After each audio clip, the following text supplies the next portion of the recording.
En relación a este tema, hace 2 años fue el primero, apoyado por la empresa Medtronic, y en esta ocasión quiero agradecer especialmente a la empresa Abbott con los marcapasos Sanyu, que son los que nos van a apoyar en este periodo.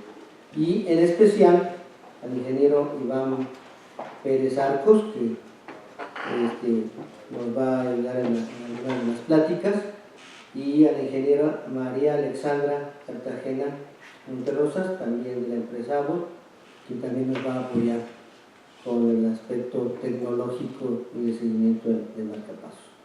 Bueno, un servidor, también me conocen, el doctor David Luna, que soy cardiólogo clínico y presidente de la Sociedad Médica del Hospital, y como organizador del evento, bueno, me adjudiqué, y también a petición de los ingenieros, que diéramos un poquito acerca de la introducción de cuáles son las indicaciones de poner un marcapaso.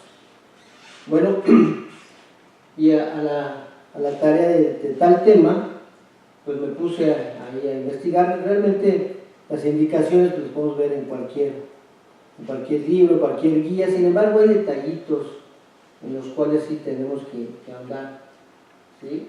Y quise empezar la plática mencionándoles un caso clínico. Un caso que nos mandan como segunda opinión. Ya saben, esas opiniones de es que me quieren hacer, o en este caso la médico tratante nos manda este pacientito de 28 años de edad, deportista, sin ningún antecedente, que de repente en alguna circunstancia tiene dolor precordial relacionado a esfuerzos y que aumenta con los movimientos, y además tiene reducción al brazo izquierdo.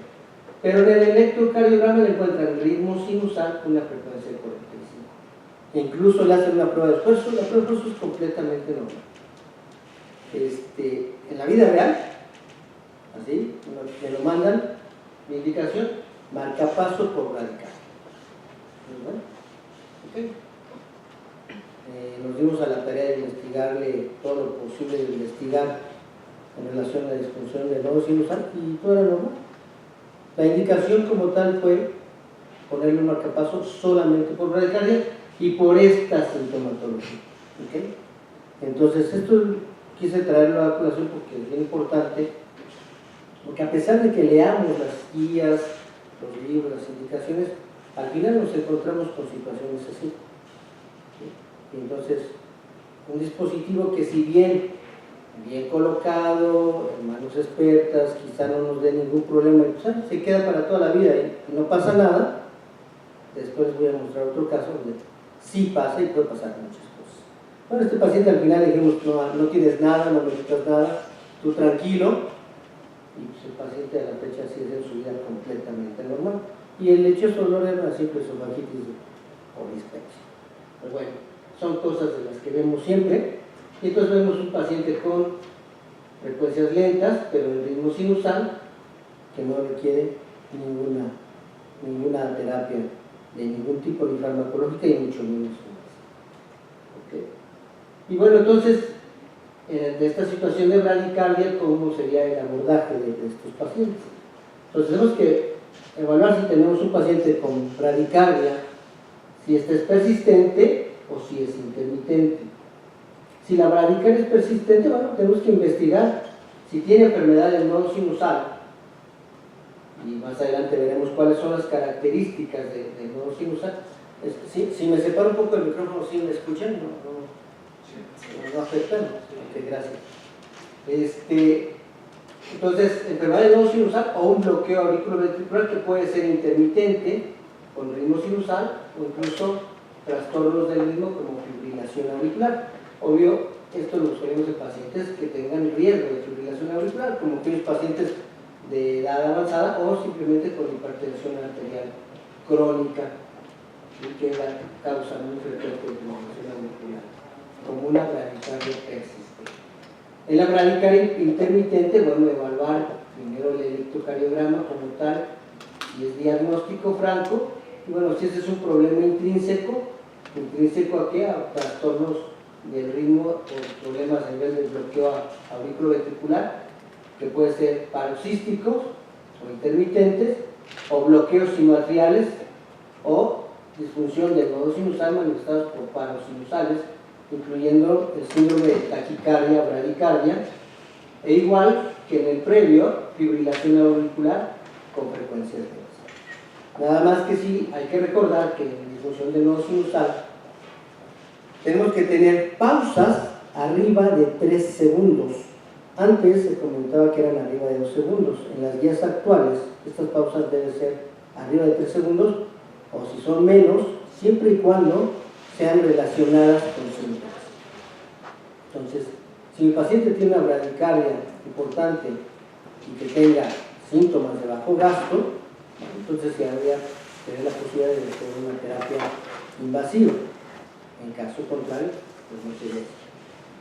Si estamos considerando una situación extrínseca o funcional, bueno, paros sinusales o bloqueo AB, por ejemplo, en un reflejo vasovagal, que es muy frecuente en gente de edad avanzada, ¿sí?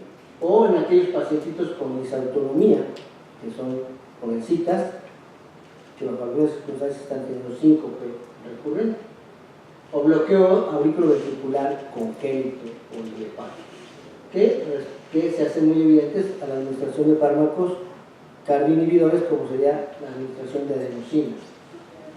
Cuando el electrocardiograma solamente es de sospecha, pero no nos da un diagnóstico franco, bueno, hay que ver que no tenga situaciones que nos estén favoreciendo esta bradicardia, como la administración de beta-bloqueadores, porque ya había mencionado el síncope vasovagal, o síncope idiopático, o disfunción de receptores cronotrópicos, como son los receptores carotídeos, que con mucha frecuencia vemos en los pacientes de edad avanzada cuando estamos auscultando cuello, o que vemos alguna tumoración o algo, y empezamos a explorar y de repente nos hace pausas porque hacemos estimulación del seno carotídeo, o los de disautonomía, que hacemos pruebas de inclinación y que son positivas, pero aquí hay que recordar que en ese test podemos tener dos tipos de respuesta, ¿sí? Una respuesta vasoinhibidora, o sea, vasodilatadora con hipotensión sin trastornos del ritmo, y la otra cardiodepresora, en donde sí voy a tener pausas sinusales importantes, incluso asistoles, ¿sí? Y es una variación de la prueba que podemos tener positiva. ¿Okay? Aparte del electrocardiograma y obviamente de la situación clínica, tenemos que apoyarnos con algunos otros métodos de diagnóstico, porque de repente no sabemos cómo abordarlos, ¿sí? Y entonces, bueno, me dio la tarea de esta tablita, se me hizo interesante, porque con mucha frecuencia nos llega el paciente, incluso trae ya su Holter, el Holter es normal, ¿sí? Pero los episodios de trastornos que tiene se presentan muy esporádicos, o de repente son frecuentes. Entonces, dependiendo de esa frecuencia, es cómo vamos a poder hacer la indicación de un Holter.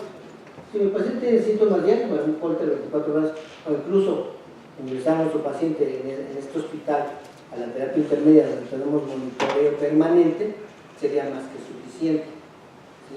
Siempre y cuando, ojo, veamos el monitoreo, porque con frecuencia me pasa que llegamos a pasar visita, vemos al paciente, el paciente está asintomático, todo en orden, y por X circunstancia vemos el monitoreo y resulta que ha hecho taquicardia ventricular, paros, asistoles, y nadie se ha dado cuenta, ¿sí? Y tenemos 5 enfermeras por ahí, tenemos el médico de guardia, los residentes, todos están frente al monitor, pero nadie checa el monitor. Entonces, hay que estar listos con eso, ¿no? Si el cuadro es esporádico, de 2 a 3 veces por semana, hay que pensar en un Holter un poquito de más periodo de vigilancia, hasta 72 horas. Si es cada semana, podemos poner un Holter hasta de 7 días, ¿sí? Hay una empresa que tiene Holters que podemos poner de 7 días, que son muy cómodos, porque incluso nos podemos meter a bañar, hacer actividades hasta deportivas, y tenemos un buen registro. El problema es también quién hace la lectura del registro, ¿sí?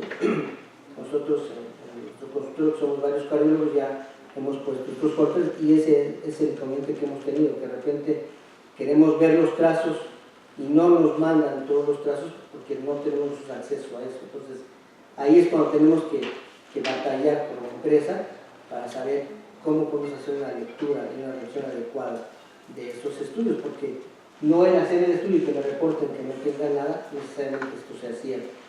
Entonces, sí es importante no quedarnos con el reporte, sino ver los trazos. Si no, poner un RIBRI, que es un registro, ponemos un dispositivo subcutáneo, ¿sí? Y podemos hacer el registro desde 14 a 30 días o hasta por 3 meses a forma continua. Estamos mandando información por telemetría, ¿sí? Y si hay alguna arritmia, algún trastorno eléctrico importante, la empresa nos lo hace saber.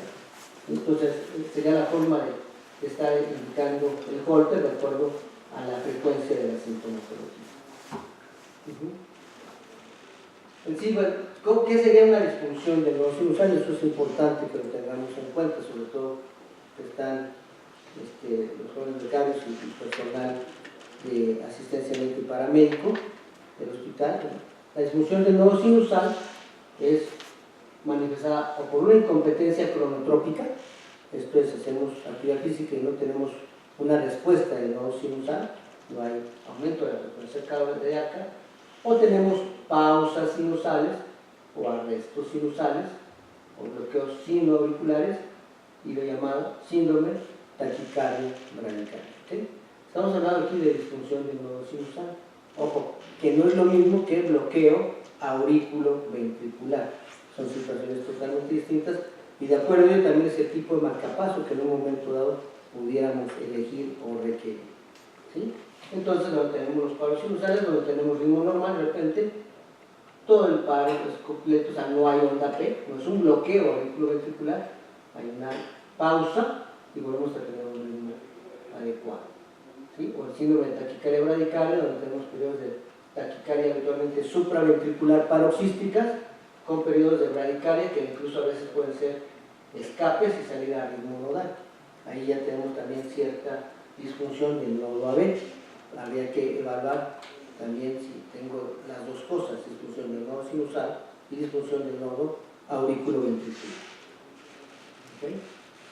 Entonces, distintos tipos de bloqueo sinoauricular, en donde ya comenté que al final debe estar relacionado con síntomas y de acuerdo a las guías, la indicación para un dispositivo de asistencia serían pausas arriba de 3 segundos. ¿Sí? Y sobre todo en el día, porque en la noche podemos tener estas pausas y estar obviamente el paciente totalmente asintomático. Entonces eso es importante.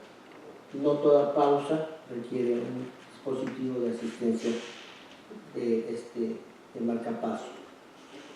En relación a la enfermedad del nodo auriculoventricular, bueno, los criterios ustedes ya los conocen, bloqueo auriculoventricular grado 1, donde tenemos un PR largo, más de 0.20 centésimas de segundo, bloqueo auriculoventricular grado 2, pero tipo MOVITS 1, donde tenemos el fenómeno de Wenckebach, que habitualmente, por eso lo puse en amarillo, es poco probable que evolucione a un bloqueo AB completo o que nos dé síntomas.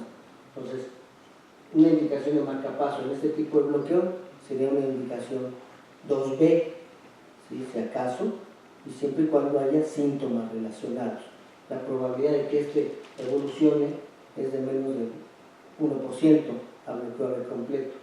Sin embargo, el bloqueo auriculoventricular grado 2, MOVITS 2, ese sí es frecuente que puede evolucionar, sobre todo cuando tenemos una cardiopatía estructural.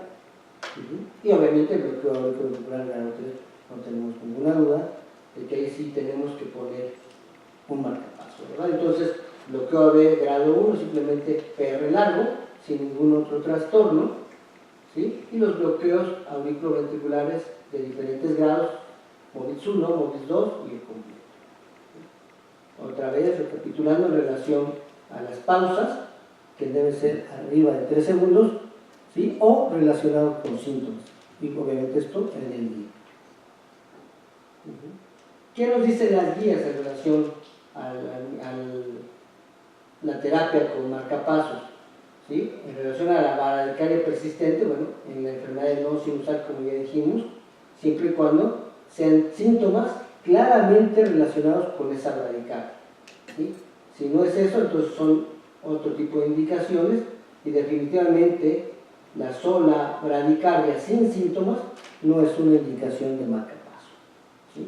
De los bloqueos auriculoventriculares ya comentamos, del segundo grado tipo 2, ninguna duda en que se debe poner un marcapaso, sobre todo si hay síntomas. Si hay 3, bueno, ya ni mencionarlo, ¿verdad? En relación a esos pacientes con problemas de seno carotidio, de acuerdo a este estudio, hemos demostrado que 70% de estos pacientes tienen reducción en las pausas, pero ojo, no en la presencia de síncope. ¿Sí?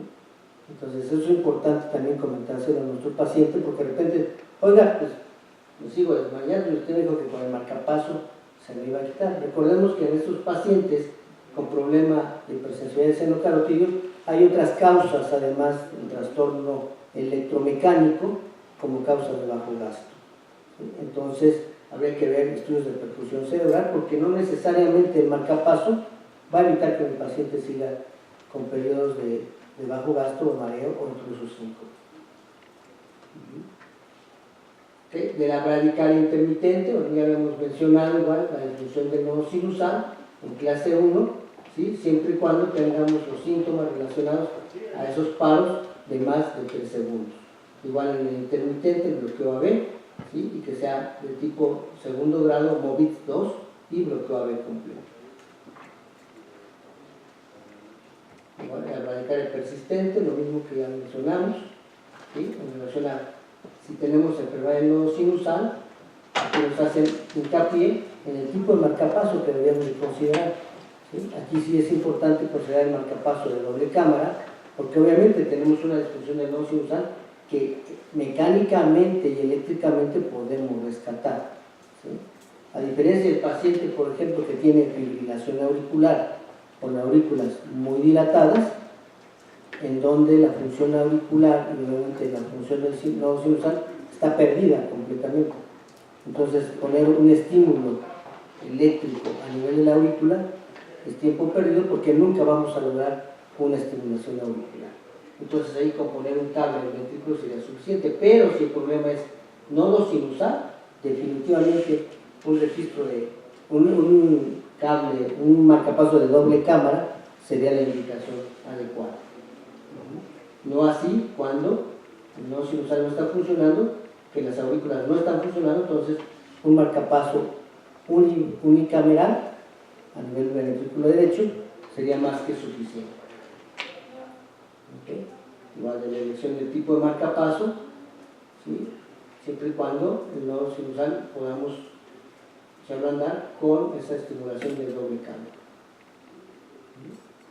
Igual tenemos síncope por estimulación del seno carotidio, marcapaso de doble cámara, indicación 1. ¿Sí? Esta indicación en síncope cardioinhibitorio por inducción de una prueba de TIL-test positiva está en las guías como una indicación 1. Sin embargo, cuando nosotros platicamos con los electrofisiólogos, ¿sí? Ellos nos comentan en los estudios a largo plazo que en TIL-test positiva cardioinhibitoria, cuando hacemos el seguimiento, se siguen desmayando y se siguen teniendo las mismas alteraciones hemodinámicas, pongamos o no pongamos marcapaso. Entonces, ahí en lo personal yo tengo pacientes que hemos puesto marcapasos, pacientes que no les hemos puesto marcapasos, y la verdad es que sí es cierto. Al final lo que nos funciona es enseñarles a hacer esas técnicas en donde aumentamos el retorno venoso, ¿sí? Eso de hazte bolita y aprieta la pompis para que todo el retorno sea hacia cerebro y disminuir hacia las extremidades, que bajamos casi el 50% del gasto cardíaco y con esto favorecemos la perfusión cerebral. Nos funciona más, y los medicamentos que nos regulan la receptividad del seno carotidio, como los betabloqueadores cardioselectivos a dosis bajas. Igual, en indicaciones en donde no tenemos totalmente explicado que sean los síntomas relacionados, y no hay una objetividad en relación a pausas con síntomas, definitivamente nuestra indicación de marcapaso no está sustentada y debemos de evitarlo. En la misma situación, ¿sí? Si tenemos enfermedad de nodo sinusal, el seno carotidio, con pausas de más de 3 segundos y relación a síntomas, poner el marcapaso. Cuando estamos administrando medicamentos que nos pueden causar bloqueos y que el paciente también tiene taquicardia, bueno, definitivamente si favorecemos esas pausas, tenemos que apoyarnos con los marcapasos de doble cámara. En bloqueos de rama, ¿sí? Habitualmente pacientes asintomáticos con bloqueos bifasciculares o trifasciculares, la incidencia de que evolucione al bloqueo auriculoventricular completo es del 1% anual. Entonces, poner un marcapaso en estas situaciones es poco probable.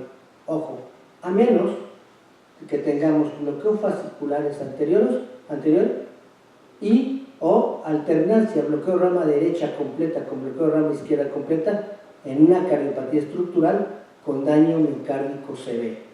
Esa es otra circunstancia, ¿sí? Ahí sí, si tenemos pausas y además tenemos síntomas, definitivamente sí debemos de apoyarnos con el implante de marcapaso, obvio de preferencia bicameral.